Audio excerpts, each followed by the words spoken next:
Secret Files. It's the kind of bleep you never knew existed. Kunwari inosente, pero boy naman pala. Rocky's Secret Files. Secret Files.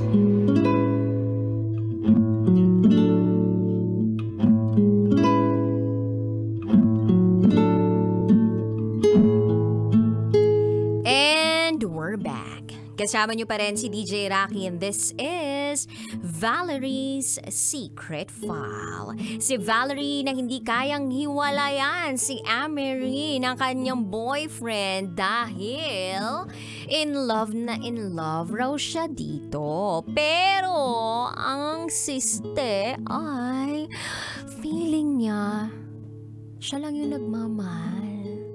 Feeling niya, she is settling for less than she deserves. What to do? Normal daw ba na may lalaking ganito? Yung tipong, oo, naaalagaan naman ako, pero parang, bakit di ako mabigyan ng bulaklak? Bakit hindi ako ma-date sa labas? Simple lang naman yung gusto ko, di naman ako materialistic, pero bakit parang kulang? Inisip niya na tanggapin niya raw yung job offer sa kanya sa ibang lugar. But still, she is stuck dun sa lugar na kinalalagyan niya ngayon because of her feelings sa kanyang boyfriend.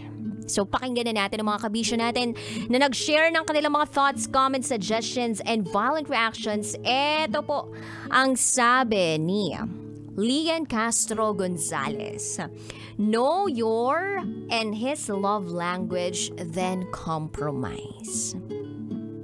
Alam nyo ba yung libro ni Gary Chapman na Love Languages or 5 Love Language? Or basta may ganun pong libro tungkol sa love language ng tao.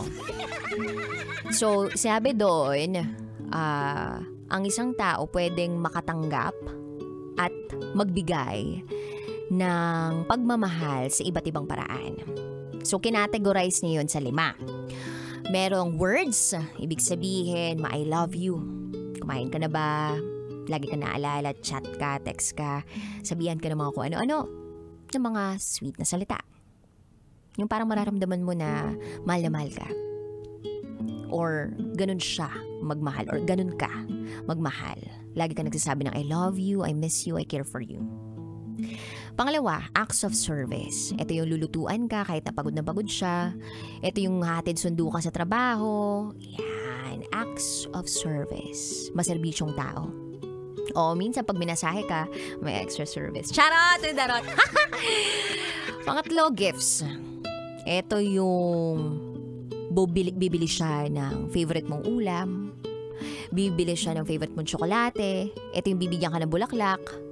Gifts. Meron din naman tayong tinatawag na time. Yan. Yung kahit magkasama kayo ng 24/7, hindi man kayo magsalita, dama mo na ibinigay niya sa'yo yung oras. Na kahit sobrang busy niyang tao, meron siyang ibibigay na oras sa iyo. And then, physical touch.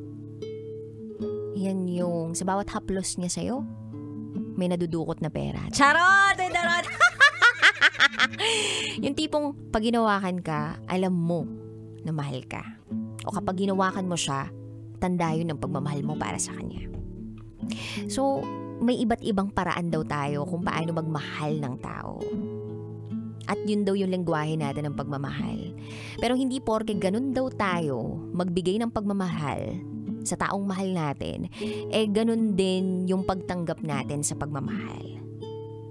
So, kapag yung giving mo acts of service, hindi ibig sabihin nun, yung receiving mo o yung love language ng pagtanggap mo, ganun din.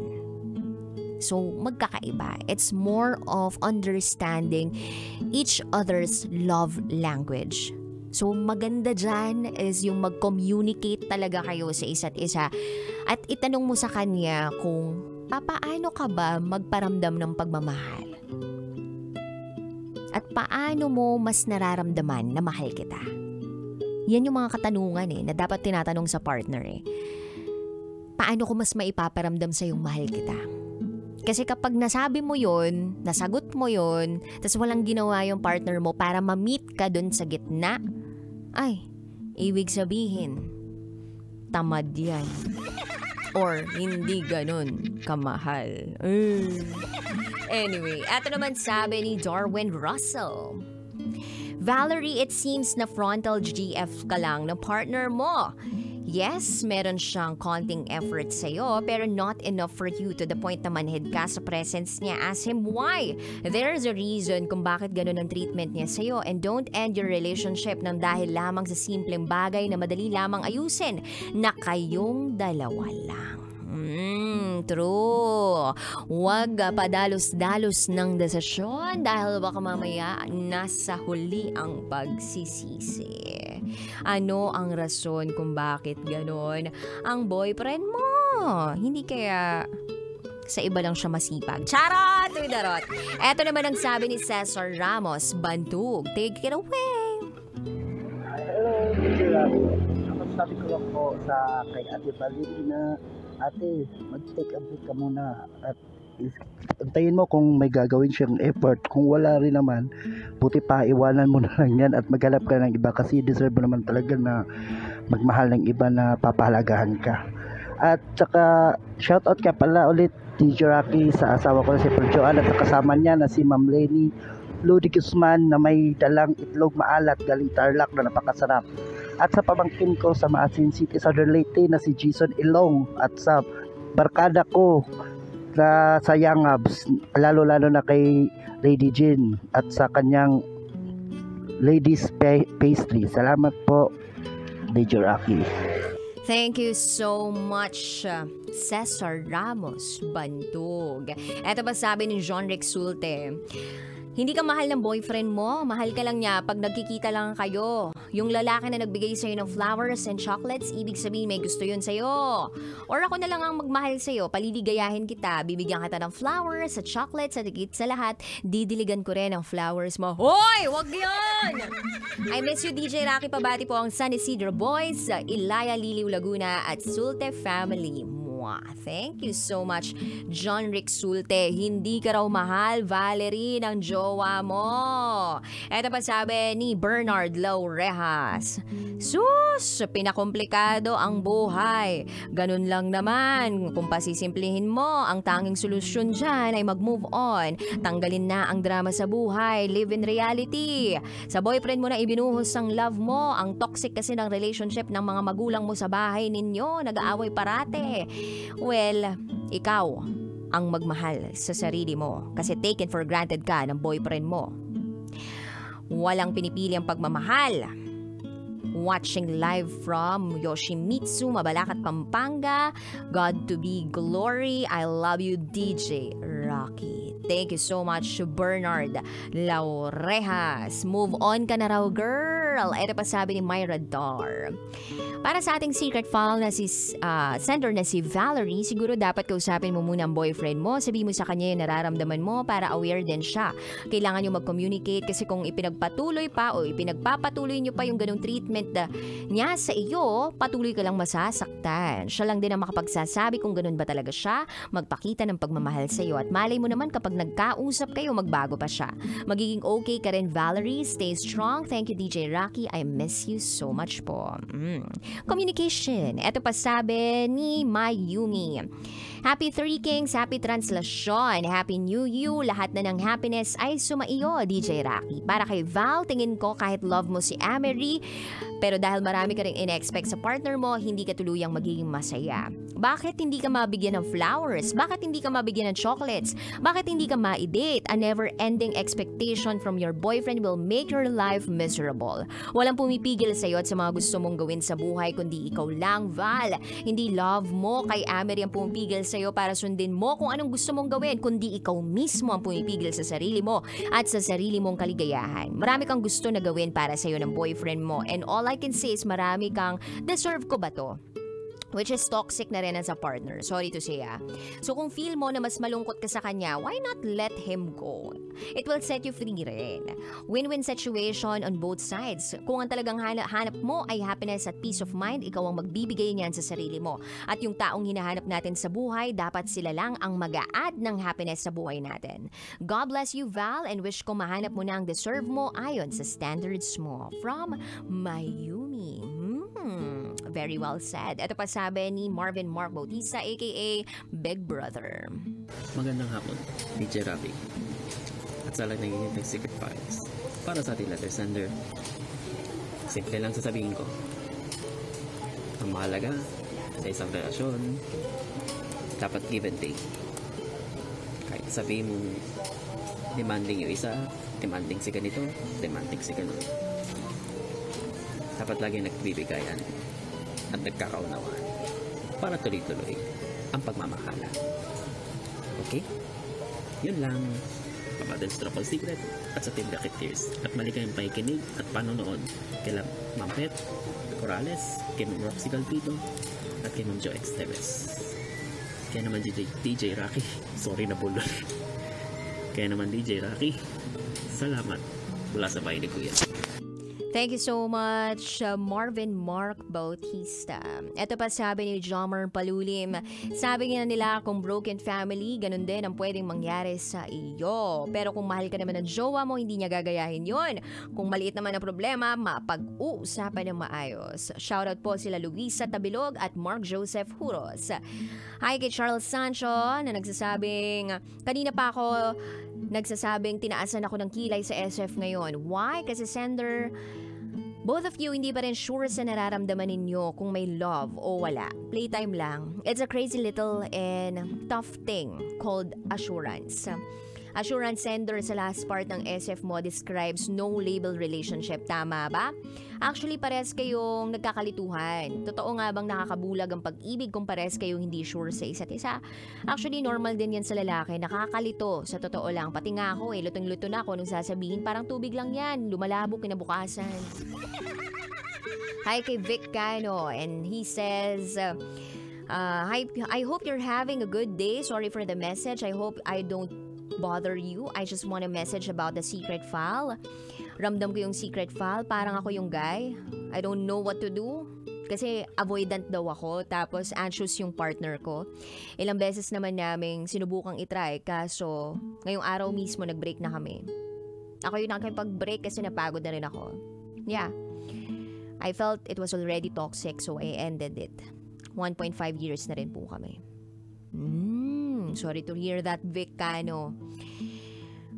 Parang siya raw yung tinutukoy sa secret file sender ng secret file sender natin. Ikaw ba yun, ha, Vic? Anyway, ang dami pa nag-comment sa ating secret file for this afternoon. Parang ang daming affected.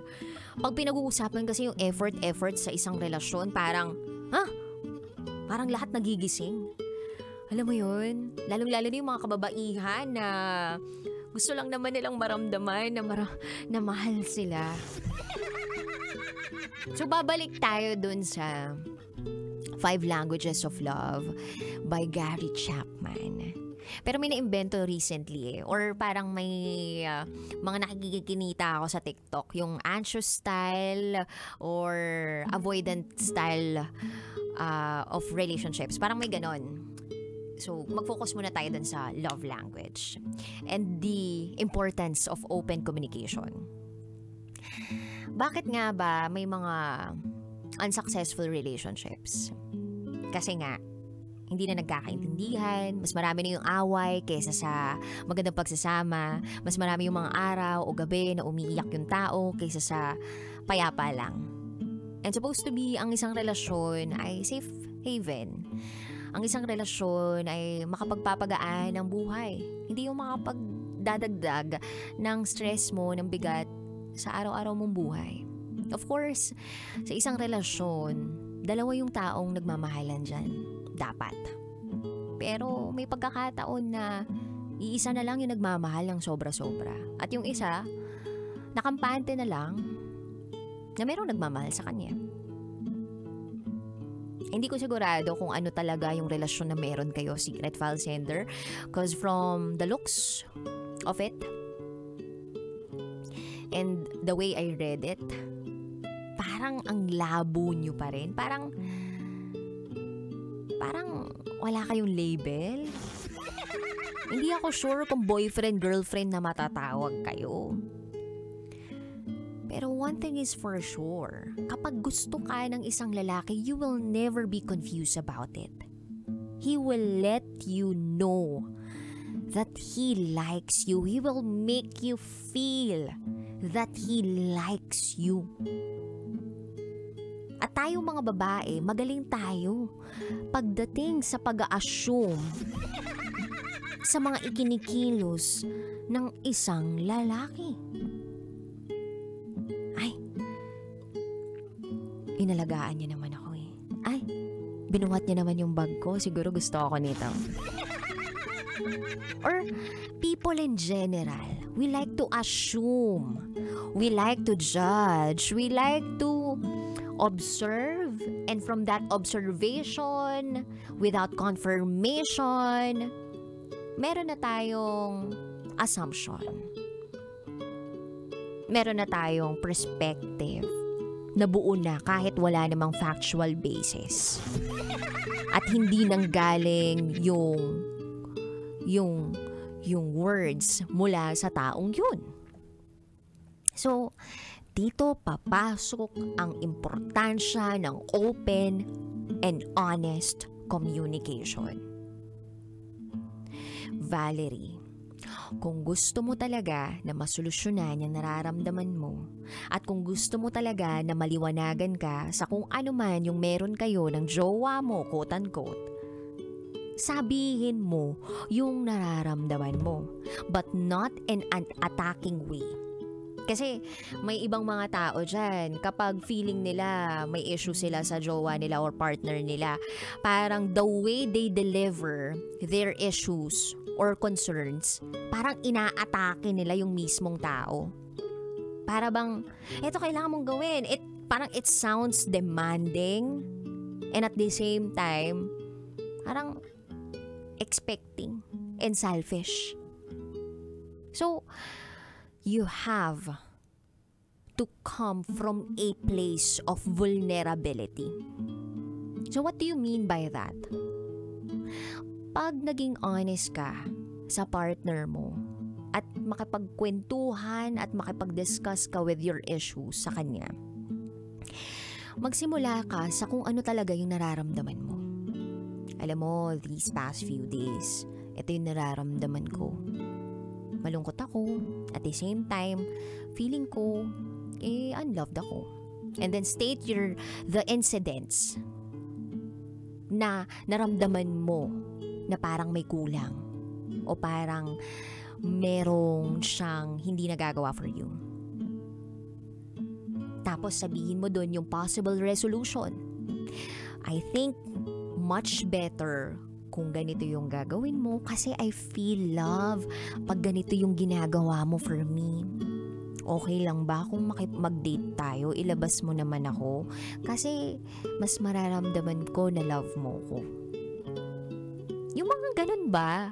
Oy, kala mo si Raketera ganun gumawa, no? Bilhan mo naman ako ng ganito.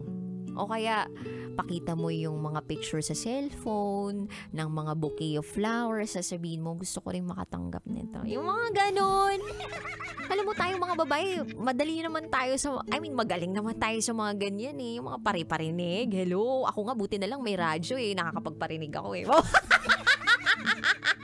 Charot! Wedarot. Yung mga ganon ba? So, try mo yung mga ganong klaseng way. Para ma-inform yung taong mahal mo of your love language sa receiving end. Kasi baka mamaya yung partner mo, ganun lang talaga siyang magmahal.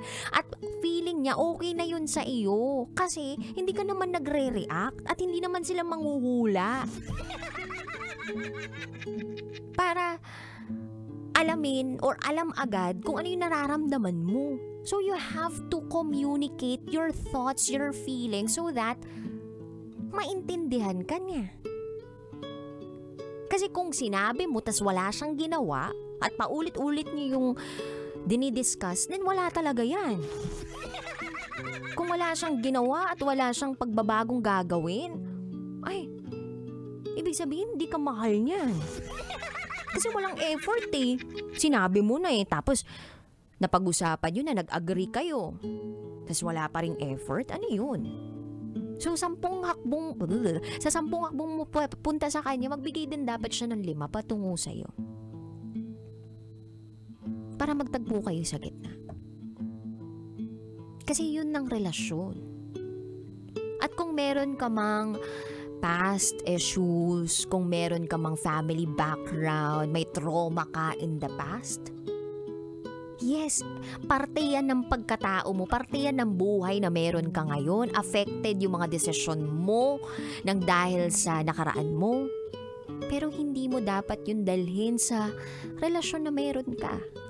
Yes, matututo ka dapat sa mga nangyari sa pamilya ninyo, pero hindi naman din dapat yan maka-apekto sa decision making mo sa kasalukuyan. Parang conscious effort to do it. Kasi nga gusto mong itama kung ano man yung mga maling nakita mo dati o gusto mong gumawa ng tama at ayaw mong magkamali.